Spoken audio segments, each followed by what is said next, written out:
अस्सलाम वालेकुम। 10th class chapter 16 हमने कंप्लीट कर लिया है, मैन एंड इज इन्वायरमेंट। बेटे आज हम नेक्स्ट चैप्टर अपना स्टार्ट करेंगे, chapter number 17, biotechnology. Let's start with the reading. Humans have been making use of biotechnology since they discovered farming. This use extended from the planting of seed to the control of plant growth and crop production. Animal breeding is also a form of biotechnology. Cross-pollination of plant and cross-breeding of animal are the major techniques in biotechnology. These techniques are used to enhance product quality and to meet specific requirements. In this chapter, we will discuss basic knowledge about the techniques being used in biotechnology. बेटे human beings ने biotechnology को जो है इस पे बहुत ज़्यादा जो है वो काम किया और इससे बहुत ज़्यादा यूज़ जो है वो भी इस फील्ड को किया। उन्होंने क्या किया कि डिफरेंट टाइप के सीड जो हैं, ऐसे सीड्स बनाए जिनसे प्लांट ग्रोथ जो है वो अच्छी होती है, क्रॉप प्रोडक्शन ज़्यादा होती है। इसी तरह बायोटेक्नोलॉजी को एनिमल ब्रीडिंग के लिए भी जो है वो यूज़ किया। क्रॉस पॉलिनेशन प्लांट्स की क्रॉस पॉलिनेशन एनिमल्स की क्रॉस पॉलिनेशन बेटे प्लांट्स में होती है, क्रॉस ब्रीडिंग वर्ड है जो एनिमल्स में यूज़ होता है। ये मेजर टेक्निक्स हैं दो जो कि बायोटेक्नोलॉजी में यूज़ की जाती हैं। कौन कौन सी? एक क्रॉस पॉलिनेशन और एक क्रॉस ब्रीडिंग। और बहुत सारी ऐसी टेक्निक्स हैं जो कि बायोटेक्नोलॉजी में यूज़ की जाती हैं। ये तमाम टेक्निक्स बायोटेक्नोलॉजी में क्या क्या इसका नॉलेज है, ये कैसे होती है, सारा कुछ हम ये चैप्टर में डिटेल से बेटे स्टडी करेंगे। टॉपिक आपका पेज नंबर 138 है। फर्स्ट टॉपिक है 17.1 इंट्रोडक्शन टू बायोटेक्नोलॉजी। आज हम स्टार्ट करेंगे। Let's start with reading. Biotechnology is defined as the use of living organism in process for the manufacturing of useful product or for services. Although the term biotechnology is new, the discipline itself is very old. Fermentation or such other processes which are based on the natural capabilities of organism are commonly considered as old biotechnology. Genetic engineering, the artificial synthesis, modification, removal, addition, and repair of genetic material (DNA) is considered as modern technology. It is done to alter the characteristics of organism. The work on genetic engineering started in 1944 when it was proved that DNA carries the genetic information. Scientists isolated the enzymes of DNA synthesis and then prepared DNA outside cell. In 1970, they were able to cut and paste the DNA of the organism. In 1978, scientists prepared human insulin by inserting the insulin gene in bacteria. Human growth hormone was also synthesized in bacteria. In 1919, the Human Genome Project was launched to map all the genes in human cell. The complete map of human genome was published in 2002. ये just मैंने जो भी topic reading किया है बेटे that is introduction to biotechnology. के biotechnology है क्या, उसके मेन जो पॉइंट्स हैं वो सिर्फ अभी मैंने रीड आउट किए हैं। बायोटेक्नोलॉजी बेटे किसको हम डिफ़ाइन कैसे करेंगे कि लिविंग थिंग का यूज़ करके ही बेटे उनसे ऐसे प्रोडक्ट बनाना, ऐसी चीज़ें बनाना, किसके लिए? लिविंग थिंग्स ही के लिए। यानी कि आप लिविंग थिंग ही से लिविंग थिंग की बेटरमेंट के लिए काम कर रहे हो। इसको क्या कहते हैं? इसको हम बायोटेक्नोलॉजी कहते हैं। यानी कि use of living organism in processes for the manufacturing of useful products for services. किसकी सर्विसेज के लिए? लिविंग थिंग्स की सर्विसेज के लिए। उसमें प्लांट्स भी आ जाएंगे, उसमें एनिमल्स भी आ जाएंगे, उसमें ह्यूमन बीइंग भी आ जाएंगे। ठीक है। बायोटेक्नोलॉजी बेटे एक नया वर्ड है, एक फील्ड है जो कि अभी बायोलॉजी में आई है। लेकिन अगर हम लोग इसके पीछे जाते हैं तो बहुत सारे ऐसे डिसिप्लिन थे, बहुत सारी ऐसी चीज़ें थी। अगर देखा जाए तो वो बायोटेक्नोलॉजी ही थी। जैसे कि फर्मेंटेशन का प्रोसेस है। अभी हम लास्ट टॉपिक में मैंने आपको पूरी फर्मेंटेशन पढ़ाई भी थी। तो फर्मेंटेशन ही बेसिकली जो है वो बायोटेक्नोलॉजी ही थी। नेक्स्ट आपकी जो डेफिनेशन आती है वो आती है जेनेटिक इंजीनियरिंग। जेनेटिक इंजीनियरिंग क्या होती है? जेनेटिक इंजीनियरिंग जो है वो है artificial synthesis, modification, removal, addition and repair. Genetic engineering क्या होगी? किसी भी चीज़ की आर्टिफिशियल सिंथेसिस, उसकी मॉडिफिकेशन, एडिशन, रिमूवल या रिपेयर। किस चीज़ का? Genetic material. जेनेटिक मटेरियल कौन सा है? हम बार बार पढ़ के आए हैं। जेनेटिक मटेरियल क्या है बेटे? डीएनए।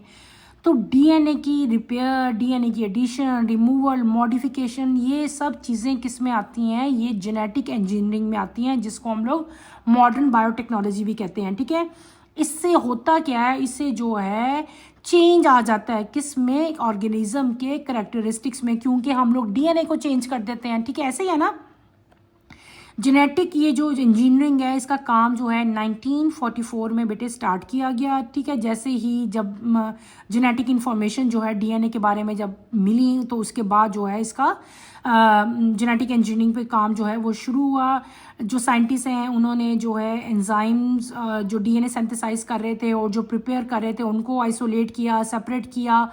फिर 1970 में इन्होंने क्या किया कि ऐसा उन्होंने फिनोमेना बनाया कि जिससे डीएनए का जो पीस है उसको जो है कट करके उसमें एक नया ऑर्गेनिज्म का पीस जो है वो इनकॉर्पोरेट किया जा सके। और 1978 में साइंटिस्ट इस काबिल हो गए थे कि उन्होंने अपने एक्सपेरिमेंट से क्या चीज़ बना ली थी, एक ह्यूमन इंसुलिन जो है, इंसुलिन की जो जीन है वो जो है वो उन्होंने प्रिपेयर कर ली।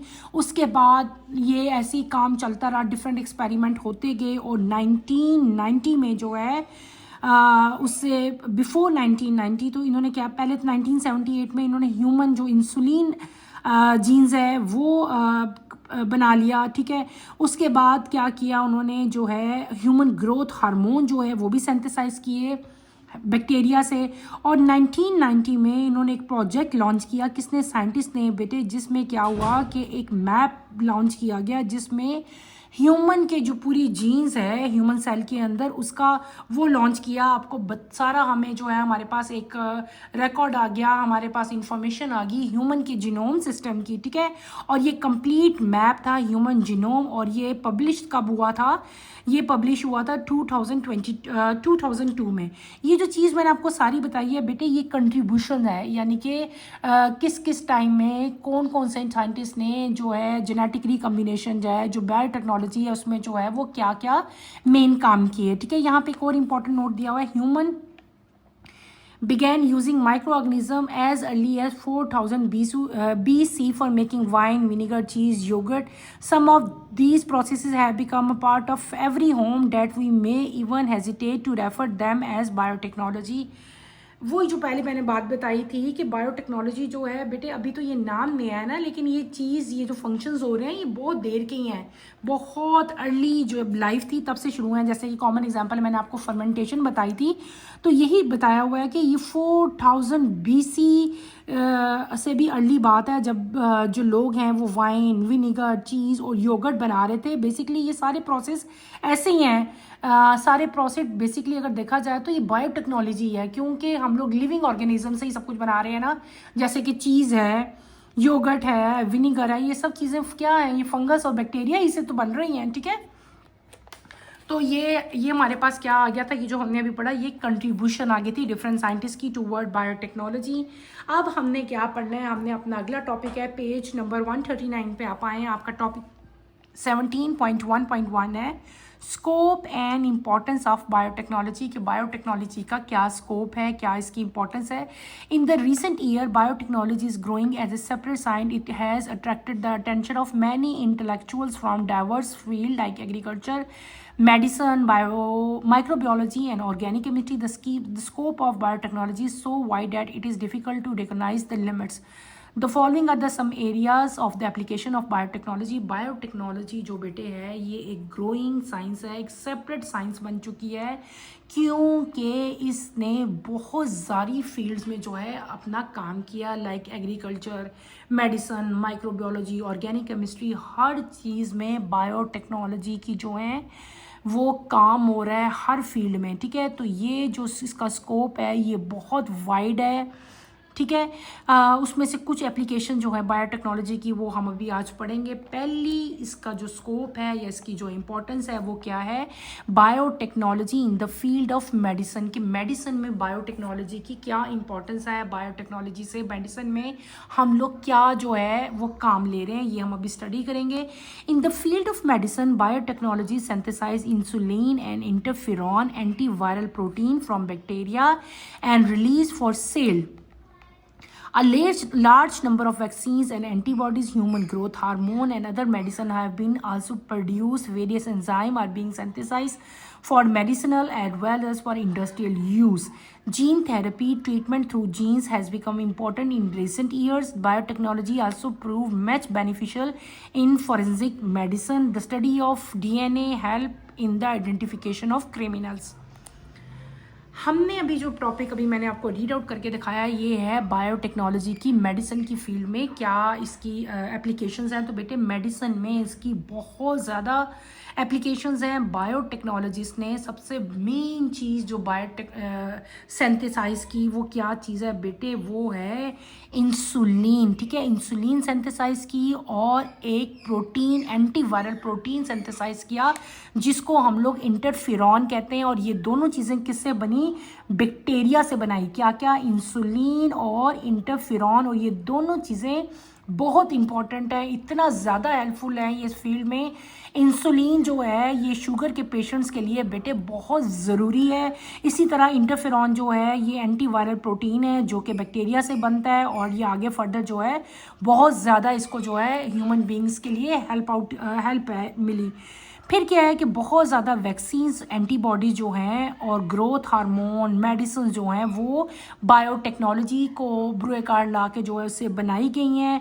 बहुत सारे एंजाइम जो हैं जो कि मेडिसिन्स के तौर पर मेडिसिन्स बनाने में भी यूज़ होते हैं एंजाइम, और ऐसे एंजाइम भी जो इंडस्ट्रियल स्केल पे भी हम यूज़ करते हैं वो तमाम के तमाम एंजाइम भी जो है बायोटेक्नोलॉजी ही से बनाए गए हैं। इसके अलावा एक और बहुत इंपॉर्टेंट बेटे थेरेपी है जिसको हम लोग जीन थेरेपी कहते हैं, वो बहुत इम्पॉर्टेंट है। इससे क्या होता है, जीन थेरेपी से हम लोग जीन्स जो है उनका ट्रीटमेंट करते हैं एनिमल्स में, ह्यूमन बींग्स में और इवन प्लांट्स में भी। इसमें क्या है कि हम लोग, ये बहुत लंबा फिनोमेना है, बस इन शॉर्ट मैं आपको ये बताऊंगी कि हम अपनी मर्जी के अपने डिज़ायरेबल जो हम करैक्टर लेना चाहते हैं उस तरह की जीन्स हम ऑर्गेनिजम्स के अंदर जो है इनकॉर्पोरेट करते हैं, डाल देते हैं और फिर उसी जीन्स के अकॉर्डिंगली हमें जो है रिजल्ट मिलते हैं। और इस पूरी चीज़ को हम लोग क्या कहते हैं, जीन थेरेपी कहते हैं। और ये बहुत ज़्यादा कॉमन हो चुकी है।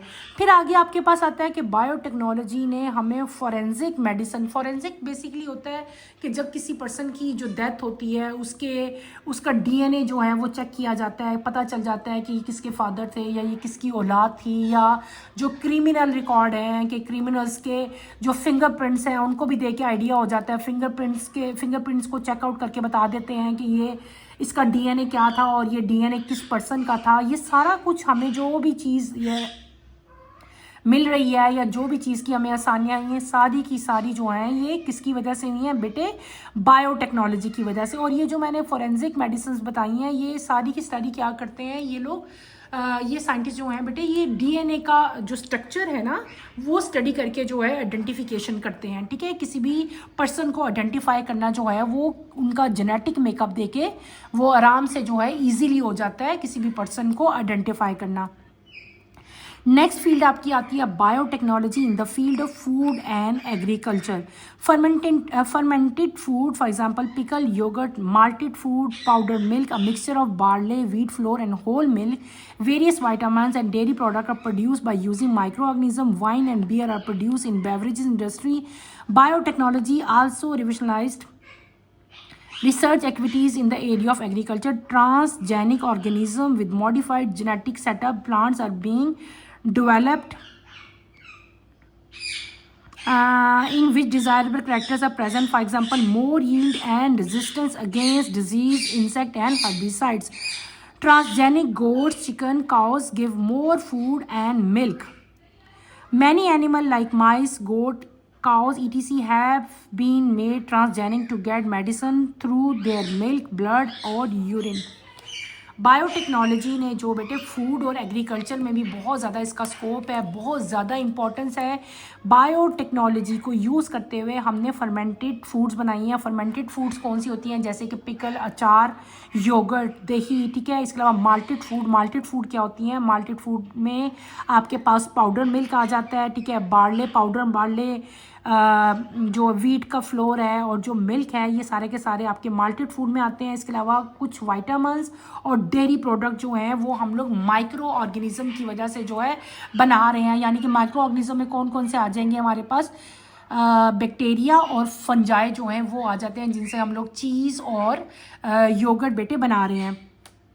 इसके अलावा वाइन और बियर, ये भी सारी की सारी बेवरेज इंडस्ट्री जितनी है वो भी सारी जो है बायोटेक्नोलॉजी की वजह से जो है वो सारी चीज़ें बना रही है। इसके अलावा बायोटेक्नोलॉजी ने एग्रीकल्चर में बहुत ज़्यादा एडवांसमेंट की है। ट्रांसजेनिक ऑर्गेनिज्म जो है वो बन रहे हैं, जिसमें हम लोग अपनी मर्जी के डिज़ायरेबल करैक्टर जो है वो प्रेजेंट होते हैं। ठीक है, साइंटिस्ट ने क्या किया कि ऐसे प्लांट्स, ऐसे सीड्स बनाए जिनको हम ट्रांसजेनिक सीड्स कहते हैं, ट्रांसजेनिक ऑर्गेनिज्म बनाते हैं। काउज, यानी कि ऐसे हमारे पास काउज और बैफलोज आ रही हैं, ट्रांसजेनिक ऑर्गेनिजम्स हैं ये वो काउज और वो बेटे आपके पास बैफलोज आ रही हैं जिनकी मिल्क प्रोडक्शन जो है वो इंक्रीज़ हो गई।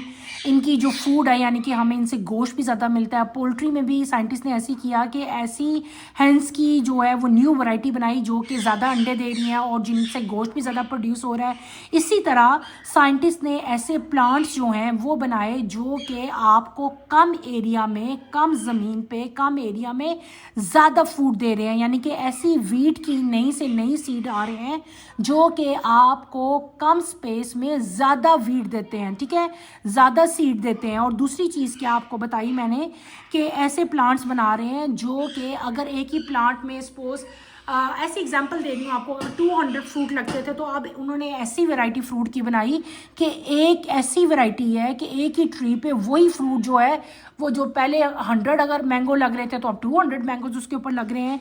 यानी कि इन शॉर्ट ट्रांसजेनिक ऑर्गेनिज्म जो है वो मॉडिफाइड हो रहे हैं। हमारी अपनी मर्जी का जेनेटिक मेकअप, हमने उनके अंदर अपनी मर्जी की जीन जो है वो इनकॉर्पोरेट की और अपनी मर्जी के रिजल्ट हम लोग जो हैं वो उनसे ले रहे हैं। ठीक है, तो इसमें ट्रांसजेनिक गोट्स, चिकन, काउज ये सारी बनाई हैं। ठीक है, इसी तरह के जो हैं प्लांट जो हैं वो डेवलप किए हैं जिनसे हम डिज़ायरेबल करैक्टर्स ले रहे हैं, जैसे मोर यील्ड और ज़्यादा डिजीज़ से वो रेजिस्टेंस हैं, उनको बीमारियां भी जो हैं वो कम होती हैं। इसके अलावा बहुत सारे ऐसे एनिमल्स हैं जैसे कि माइस हैं, गोट हैं, काउज हैं, ये हमने बनाए जिनसे हम लोग जो है उनके मिल्क से, ब्लड से और यूरिन से अपनी मर्जी की हमने जीन्स इनकॉर्पोरेट करके ये ऑर्गेनिज्म बनाए हैं जिनसे हम लोग मेडिसिन जो है वो बनाते हैं। तो बायोटेक्नोलॉजी ने बेटे बहुत ज़्यादा हेल्प आउट की है हमें फूड और एग्रीकल्चर की फील्ड में।